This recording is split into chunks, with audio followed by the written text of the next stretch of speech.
We have an expression in the computer industry, and I know you've heard it.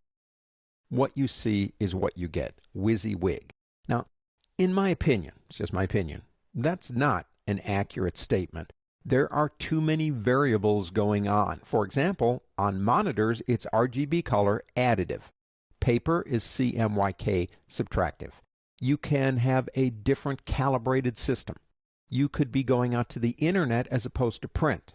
Illustrator is set up primarily to go out to print. Doesn't mean we can't change it. I'm going to show you how you do that. But it's primarily set up that way. So a lot of people will come up to me and they'll say, well, you know, I did something in Illustrator and I was prepping it for the web, and so I saved it, did all that stuff to it. But when I put it out on the web page and looked at it, the color set really did look different. Now, quality-wise, it looked good, but the colors really shifted more than I had anticipated. Well, it's because it's set up for subtractive color.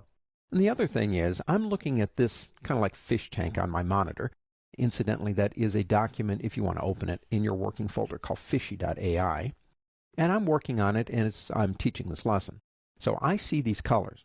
But by the time it gets to you with your monitor, the range on your monitor, called the gamut, the calibration of your monitor, you might see something slightly different. We live with that, okay? That's part of our lives.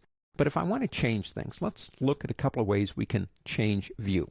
For example, if you do go up to the word view on the pull-down menu, you have something called outline. Let's look at that first. Now what outline does, and it has nothing to do with printing, but it shows you the actual outlines of the objects. So you can tell maybe their complexity, kind of what they're made of, outline. The shortcut is Command-Y. That's Control-Y in Windows and Command-Y in a Mac to kind of toggle back and forth from that. Another thing that we know about working in Adobe Illustrator is that objects are resolution independent. If we come up here, we have something called a pixel preview. Let me show you something. Let me zoom in on this guy right here. I used to have a bunch of these when I was growing up. And we are now at 150% in terms of view. Now watch him carefully when I go up to the word view and change to pixel preview. Notice how he changed? Well, the change is, what if I do need to rasterize this image? And we'll talk about how you do that later. But the idea is I made him in Illustrator as this beautiful vector, but I can't use him as vector. I got to JPEG him, I got to GIF him, do something like that, because I'm putting him onto a web page and I need it to be rasterized. Well, that's what he is going to look like at 200%.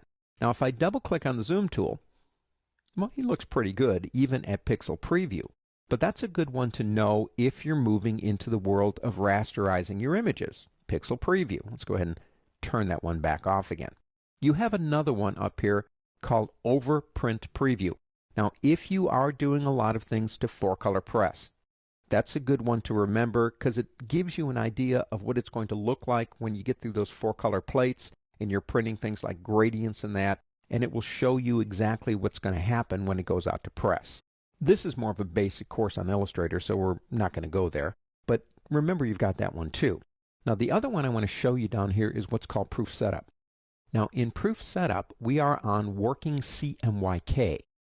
Now, that's the default because, well, Illustrator is primarily set up for going out to press. But you will notice we have things like Legacy Macintosh, Internet Standard. So, tell you what. Take a look at those guys swimming over there on the left. And I'm going to say, okay, I'm taking these things out to Internet Standard. What's it going to do to my colors? Watch them over there. It's saying that's the color set for a monitor. But if I am going out to print, that's how they would look if they were sent out to print. There's more vibrancy on a monitor. RGB colors can produce more saturation to a color than a piece of paper can, so you saw how they shifted. If you come back up here again, you even have options for things like color blindness. So you have a lot of different ways. Again, begin with the end in mind. Think about where you're going and then work in a proof view that shows you what it's going to look like for the final product. It makes sense. Begin with the end in mind.